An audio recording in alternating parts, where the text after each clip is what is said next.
नमस्कार, आप देख रहे हैं 4 PM और मैं हूं आपके साथ निधि तिवारी। महाराष्ट्र की राजनीति में आए दिन कुछ न कुछ बड़ा होता ही रहता है।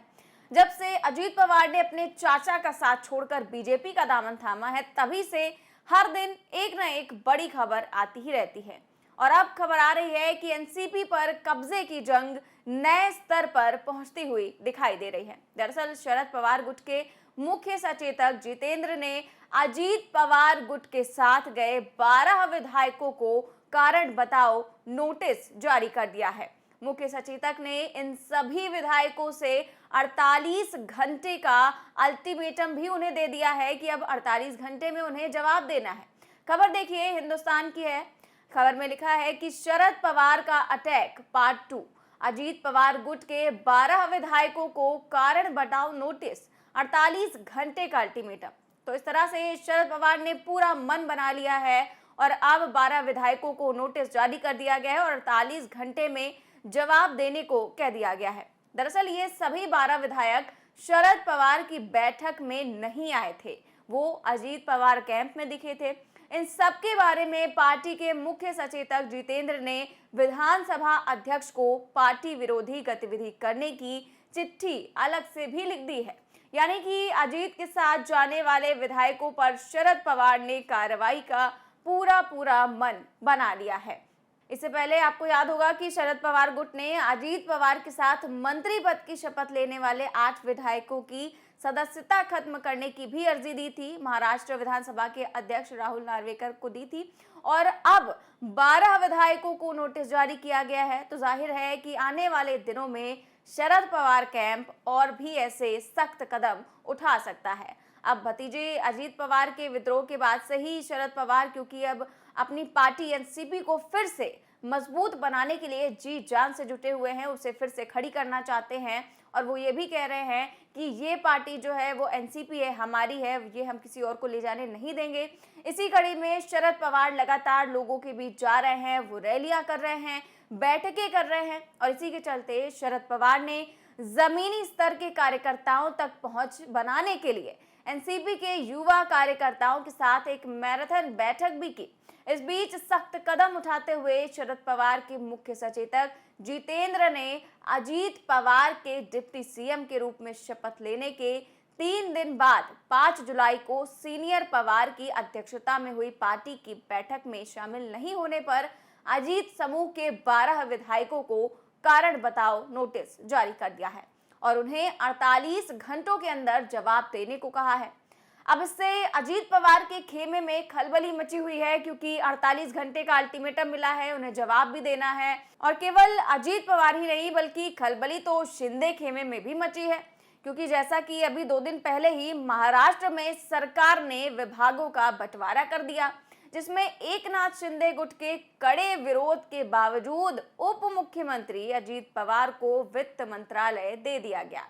शिंदे गुट के कड़े विरोध के बाद भी अजीत पवार को वित्त मंत्रालय मिलने से सियासत काफी गर्म है, क्योंकि शिंदे चाहते थे कि जो वित्त मंत्रालय है वो उनके पास आए। शिंदे गुट के जो भी विधायक थे वो भी यही चाहते थे, लेकिन वो दे दिया गया अजीत पवार को और शिंदे के सपनों पर पूरी तरह से पानी फिर गया।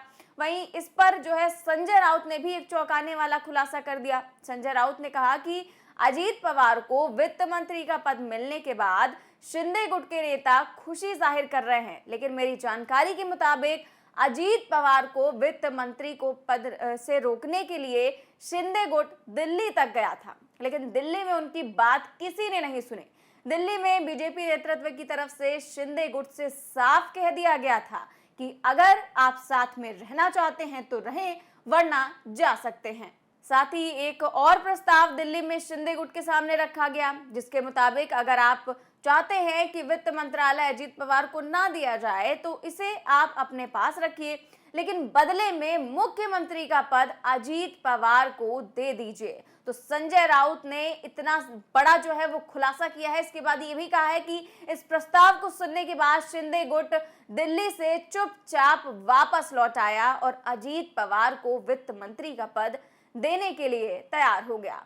लेकिन एनसीपी विधायकों को भारी भरकम मंत्रालय देने से शिंदे के कई विधायक अंदर खाने नाराज है। बताया जा रहा है कि लगभग 22 विधायक इस चीज को लेकर नाराज है, क्योंकि वो चाहते थे कि ये जो वित्त मंत्रालय है वो शिंदे के पास आए, लेकिन शिंदे के मुंह पर तमाचा मारते हुए बीजेपी ने अजीत पवार को जो है वित्त मंत्रालय दे दिया है। और अब शिंदे खेमे में जो उनके विधायक हैं वो काफी ज्यादा नाराज है। तो इस तरह से संजय राउत ने बड़ा खुलासा करते हुए बता दिया है कि दिल्ली जाने के बाद भी शिंदे की बीजेपी ने एक ना सुनी। इस बीच अजीत पवार को लेकर भी खबर आ रही है, जैसा कि आप देख ही रहे हैं कि अजीत पवार अपने चाचा शरद पवार के घर सिल्वर ओक पहुंचे, जहां उनसे उन्होंने मुलाकात की। उनकी ये मुलाकात एनसीपी से बगावत के बाद पहली बार हुई और अजीत पवार की इस मुलाकात ने बीजेपी को काफी परेशान कर दिया, क्योंकि वित्त मंत्रालय का जब ये मंत्रालय का बंटवारा हो रहा था उसके बाद ही जो है अजीत पवार वहां पर पहुंच गए, अपने चाचा से मिलने, शरद पवार से मिलने पहुंच गए।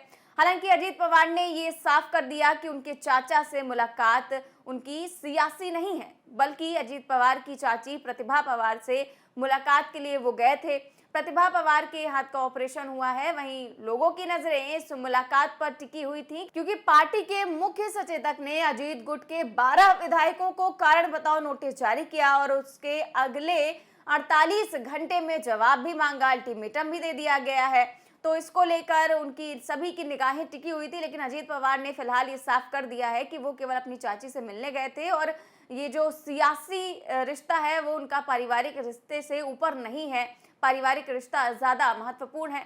तो वहीं महाराष्ट्र में मची इस सियासी उठक पटक के बीच एक ताजा सर्वे भी सामने आया है और इस सर्वे में चौंकाने वाले नतीजे भी देखने को मिले हैं। दरअसल सकाल न्यूज के सर्वे के मुताबिक महाविकास अघाड़ी यानी कि एमवीए महायुति से आगे निकलती हुई दिखाई दे रही है। देखिए, सकाल न्यूज के सर्वे के मुताबिक कांग्रेस 19.1%, एनसीपी शरद 14.9%, तो वहीं शिवसेना की उद्धव ठाकरे की शिवसेना को 12.7% लोगों ने वोट किया है। तो वहीं कुल मिलाकर एमवीए को 46.7% वोट मिले हैं। तो ऐसे में महाविकास अघाड़ी को कुल 46.7% लोगों का समर्थन मिल रहा है। तो वहीं बीजेपी की शिंदे समर्थित महायुति को देखा जाए तो सर्वे के मुताबिक बीजेपी को 26.8%, अजीत पवार की एनसीपी को 5.7% लोगों ने भरोसा किया है। तो वहीं शिंदे की शिवसेना पर 4.9% लोगों ने भरोसा किया है। तो इस प्रकार जो है वो महायुति को कुल 37.4% लोगों का समर्थन मिल रहा है, जो महाविकास अघाड़ी से 9% कम है। तो इससे पहले इंडिया टुडे के सर्वे में भी लोगों ने शरद पवार को एनसीपी का असली हकदार माना था और अजीत पवार को 25% लोगों ने वोट किया था। तो इस तरह से अजीत पवार से ऊपर लोग शरद पवार को देख रहे हैं और कह रहे हैं कि जो असली हकदार हैं वो शरद पवार ही हैं, बल्कि अजीत पवार नहीं है, उन्होंने धोखा दिया है। इस तरह से लोगों के सामने भी ये सच आ चुका है। तो वहीं उत्तर प्रदेश के बाद महाराष्ट्र ही, जैसा कि आप जानते ही है कि सबसे ज्यादा लोकसभा सीटों वाला प्रदेश है, जहां पर पिछले महीने ही एक बड़ा दांव चला गया। देश के सबसे चतुर नेताओं में से एक शरद पवार को भतीजे अजीत पवार ने धोखा दे दिया और ये सब इतनी जल्दी हुआ कि 1 घंटे के अंदर ही अजीत पवार नेता विपक्ष से सीधे सीधे महाराष्ट्र के डिप्टी सीएम बन गए। तो ये सब कुछ बड़ी ही जल्दबाजी में हुआ, लेकिन इसके बाद जो सुप्रीम कोर्ट की फटकार है या फिर ये कार्रवाई की मांग है, जो फिर जो शरद पवार की ओर से 12 विधायकों को नोटिस जारी कर दिया गया है, अब इसका परिणाम क्या होगा, राहुल नार्वेकर जो है राज्यपाल वो क्या फैसला लेते हैं, इन सभी पर सभी की निगाहें टिकी हुई हैं। फिलहाल इस खबर में बस इतना ही। देश और दुनिया की तमाम बड़ी खबरें जानने के लिए देखते रहिए 4 PM न्यूज़ नेटवर्क। नमस्कार।